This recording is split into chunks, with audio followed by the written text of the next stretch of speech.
My mom slapped me for kicking my spoiled sister out of my house on my birthday, in front of everyone. How dare you kick your sister out? This is the day I made a mistake by giving birth to you. I left there crying. She knew very little about her loved daughter. After a month, she called me in shock. Why didn't you tell me? I never thought this day would come. Standing in my very own apartment, keys in hand, I couldn't stop smiling. After years of saving every penny, living in a tiny rental, and giving up small luxuries, I had finally done it. I, Madison Gloria, was a homeowner. People always said I was the responsible one in the family. My younger sister, Maria, jumped from one boyfriend to another, always depending on them for money. Meanwhile, I worked hard at our Thompson & Associates LLC, saving every extra dollar I could. Our mom always said Maria was just finding herself, but I knew better. She had always been this way, the favorite child who could do no wrong. I ran my hand along the kitchen counter. This is my kitchen, I whispered to myself. It wasn't fancy, but it was mine. Paying the mortgage would be tough, but I had planned everything carefully. I made spreadsheets, budgets, and calculated every expense. That's who I am. The planner, the responsible one, or as Maria calls me, the boring one. I decided to have a small housewarming party. Nothing big, just a few close friends from work and some old school friends. I even invited Mom and Maria, though I didn't expect much. Mom's response was the usual, "Oh, honey, I'm so busy with work this weekend. You know how it is." Maria didn't even reply. Typical. Janet from accounting was the first to arrive. "Madison, this place is amazing," she said, handing me a bottle of wine. "You actually did it." One by one, my friends arrived. Ryan and Olivia from high school brought a houseplant, and my coworker James showed up with a cheese plate. Soon, the apartment was filled with laughter and conversation, the kind that makes a place feel like home. To Madison, Ryan raised his glass later that night, proof that hard work and determination still pay off. Everyone cheered, and I felt tears in my eyes. These people, my chosen family, were here to celebrate with me. Mom and Maria's absence hurt a little, but I was used to it. They had always cared more about each other than me. 3 weeks after the party, on a quiet Friday afternoon, my doorbell rang. I wasn't expecting anyone. I was still in my old sweatpants, my hair tied up messily, doing some light cleaning around the apartment. When I opened the door, my heart skipped a beat. Mom and Maria stood there, both wearing the familiar looks I knew too well. "Well, aren't you going to invite us in?"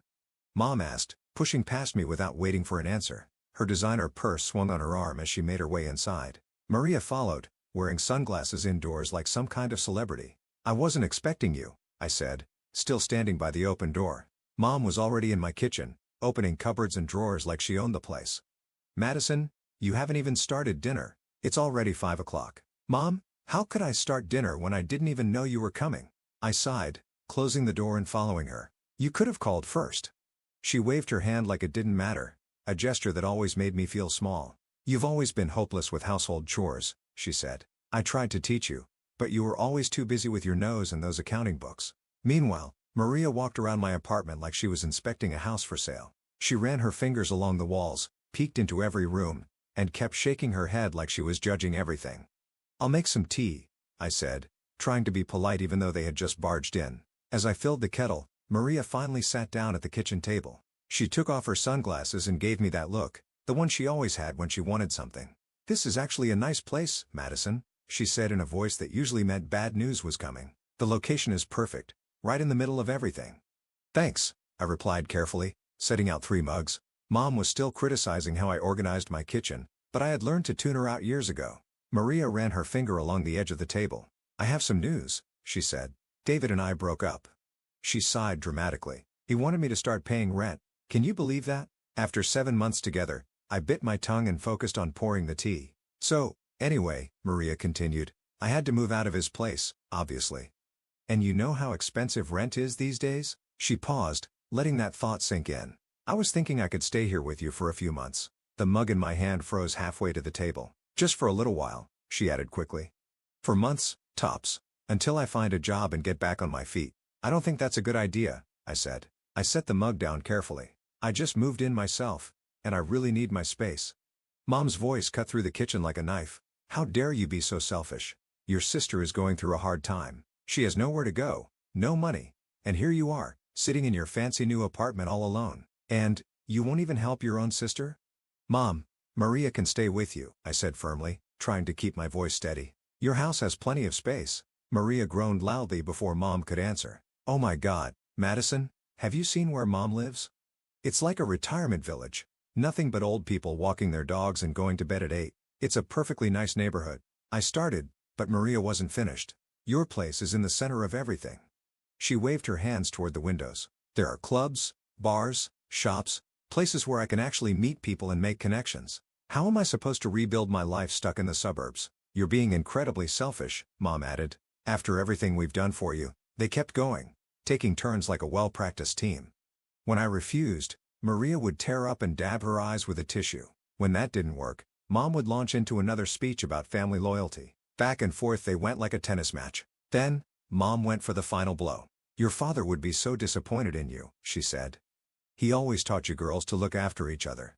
What would he think if he could see you now, turning your back on your own sister? That hit me hard. Dad had passed away 6 years ago, and Mom knew how to use his memory against me. I felt the fight drain out of me, like water down a bathtub. Fine, I heard myself say. The word tasted bitter in my mouth. For months. That's it. Maria's tears magically disappeared. Oh my God. Thank you. Thank you. Thank you. But there are conditions, I said, trying to sound firm. You have to find a job, save money, and move out in 4 months. I mean it. Of course. Of course. Maria jumped up and threw her arms around me. You're the best sister ever. I'll start job hunting tomorrow. I stood stiffly, not hugging her back. Mom looked pleased, like a chess player who had just won the game. The next evening, Maria showed up with 3 enormous suitcases and several shopping bags. I barely had time to process what I had agreed to before she was already pushing through the front door. So, where's my room? She asked, wheeling her suitcases down the hallway. She glanced around, then stopped at my bedroom door and peeked inside. This one's perfect. The view is amazing. That's my room, I said. You'll be staying in the guest bedroom, I said quickly. Or you can go back to Mom's. Maria pouted, but didn't argue. I watched as she wheeled her suitcases into the smaller room, her shoulders slumped in disappointment. That first night, I made us both pasta for dinner. Maria was still unpacking, complaining about the small closet space when I called her to the table. I figured it was best to set some rules right away. Okay. If we're going to live together, we need to have some boundaries, I said, watching her twirl spaghetti around her fork. First rule, no loud noise. I wake up early for work, and the walls here aren't that thick. Fine, fine, she said, taking a bite. This is really good, by the way. Second, we need to be careful with utilities. That means no long showers, I added, giving her a look. I still remembered Mom's crazy water bills when we were teenagers. And don't forget to turn off lights when you leave a room. Maria rolled her eyes.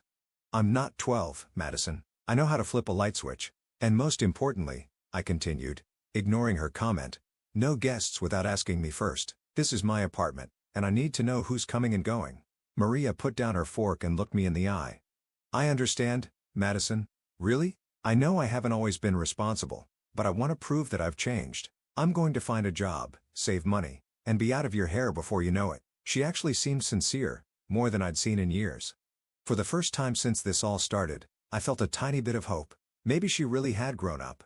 Maybe this could work. The first week went surprisingly well. I left early for work, and Maria spent her mornings getting ready for job interviews, or so she said. She even started cooking dinner. Nothing fancy, but it was nice to come home to a warm meal and a clean kitchen. How was the interview today? I asked one evening over a pretty good chicken stir-fry she had made. Really good, she said excitedly, talking about some marketing firm downtown. They said they'd call me back next week. This became a routine. For about 3 weeks, I'd come home to dinner, a tidy apartment and Maria full of stories about different companies she had visited. I started to believe that maybe, just maybe, my sister had finally changed. Then things started to shift. First, I noticed dishes piling up in the sink. Then, the cooking stopped altogether. I'd come home to find Maria sprawled on my couch, glued to her phone, the apartment looking exactly as I'd left it, or worse. One evening, after an especially long day at work, when I walked in, Maria was in the same spot she'd been in when I left that morning. The only difference? She had ordered takeout for herself and left the empty containers on my coffee table. I sighed and started making dinner, while she kept scrolling through her phone. When the food was ready, she finally wandered into the kitchen, drawn in by the smell. Maria, I said, trying to stay calm. I thought we agreed to share the household chores. Ugh. I'm just so tired of cooking and cleaning, she groaned, helping herself to the stir-fry I'd made. It's so boring. How was job hunting today? She shrugged, chewing her food. Went to another interview. They want, like, 6 years of experience for an entry-level job. Can you believe that? Did you apply anyway? No way, she scoffed. I'm not wasting my time on companies with stupid requirements like that. A month into this temporary arrangement, any hope I had of Maria changing was gone. My apartment had turned into her personal crash pad after endless nights of partying. While I was at work, I could hear her loud phone conversations through the walls, so could my neighbors. More than once, they complained about the noise. Sorry, can't talk now. I overheard her saying one morning as I was getting ready for work. Yeah, totally hungover. No, my sister's still here. Ugh. She's so uptight. That night, she stumbled in at 3 a.m., reeking of alcohol and cigarettes. I was awake, of course. How could I sleep with her banging around like a drunk elephant? The next morning, she dragged herself out of her room at noon, still in last night's clothes. Madison, she croaked, flopping onto the couch. I need you to go to the pharmacy. I'm dying. I need those hangover pills, you know, the ones with the electrolytes. There's water and Advil in the kitchen, I said, not even looking up. You're the worst, she whined. A good sister would help. I had finally had enough. That evening, I called Mom. Mom, you need to talk to Maria, I said as soon as she picked up. She's not even trying to find a job. She's out partying every night, sleeping all day. Oh, Madison, Mom interrupted with that same dismissive tone. You're making a big deal out of nothing. She just needs time to figure things out. You were always so serious at her age. You never knew how to have fun. Meanwhile, the apartment was getting worse by the day. Maria's room had turned into a disaster zone. Dirty dishes piling up, old food sitting around, and clothes thrown everywhere. It was disgusting. I didn't even want to look at Maria's room anymore. Clothes were thrown everywhere. Empty wine bottles rolled on the floor, and dirty coffee cups were hidden under piles of laundry. The few times I tried to clean, I found moldy mugs that had probably been sitting there for weeks. One evening, when she was actually home, I finally confronted her. Maria, this has to stop. You're not looking for a job. You're not helping around the house in your room. That set her off. She stormed into her room, slammed the door, and immediately started dialing her phone. 25 minutes later, my phone rang. It was Mom. Madison, she screeched before I could even say hello. How dare you harass your sister? She called me crying. Mom, you don't understand. No, you don't understand. She's trying her best and all you do is criticize her. I raised you better than this. The next 3 months dragged by. My utility bills had doubled because Maria took hour-long showers, left the lights on all day, and ran the AC full blast, even when she wasn't home. I was spending a fortune on groceries that she ate without ever contributing. The kitchen was always a mess unless I cleaned it myself. Meanwhile, Maria's social life was thriving. She came and went at all hours, always dressed up for the club, always meeting new friends. She helped herself to my food, my wine, my toiletries, anything she could get her hands on. But work, that was beneath her. Then came Monday. The sound of keys jangling and drunk giggling woke me from a dead sleep. I squinted at my clock, 4:15 a.m. Another one of Maria's late-night returns. But something was different this time. There were 3 voices. I threw on my robe and stepped into the hallway. What I saw stopped me in my tracks. Maria was barely standing, her makeup smeared, but she wasn't alone. A guy I had never seen before had his arm around her waist. He was tall, wearing a leather jacket despite the summer heat, and had that smug look I'd seen on too many of Maria's past boyfriends. Oh, hey, Madison, Maria slurred. This is Jeffrey. Isn't he hot? Jeffrey barely glanced at me before going back to kissing Maria's neck. Maria, I said sharply. What is he doing here? She grinned like she was about to tell me the best news ever. Jeffrey's gonna stay with us in my room, she announced. His roommate kicked him out. Can you believe it? It felt like someone had dumped a bucket of ice water on me. Absolutely not, I said. Oh, don't be such a buzzkill. Jeffrey finally spoke, his voice full of arrogance. Your sister said it wouldn't be a problem. Then they started making out again right in front of me. Jeffrey's hands started wandering in ways that made me want to bleach my eyes. Stop it, I snapped. Jeffrey, you need to leave. Now. Maria pulled away from him, her face annoyed. No way. He's staying with me. This is my apartment, I said, my voice rising even though I try to stay calm. You don't get to move in random guys without asking me first. You're such trash. Maria screamed, her face turning red. You've always been jealous of my relationships. That was it. The last bit of my patience was gone. Get out, I said, my voice deadly quiet. Both of you. Now. Maria stumbled slightly. You can't kick me out. I live here. No, you don't. I walked into her room, grabbed her suitcases from the closet, and threw them onto the bed. You were supposed to stay here temporarily. You were supposed to be looking for a job. You were supposed to be trying. I turned to face her. Now pack your things. For a moment, Maria just stared at me. Then, suddenly, she started throwing her clothes and stuff into her suitcases like a tornado. Jeffrey stood in the doorway, watching silently. 17 minutes later, she slammed the last suitcase shut so hard I thought the zipper might break. She grabbed the handles, her knuckles white with anger. Fine.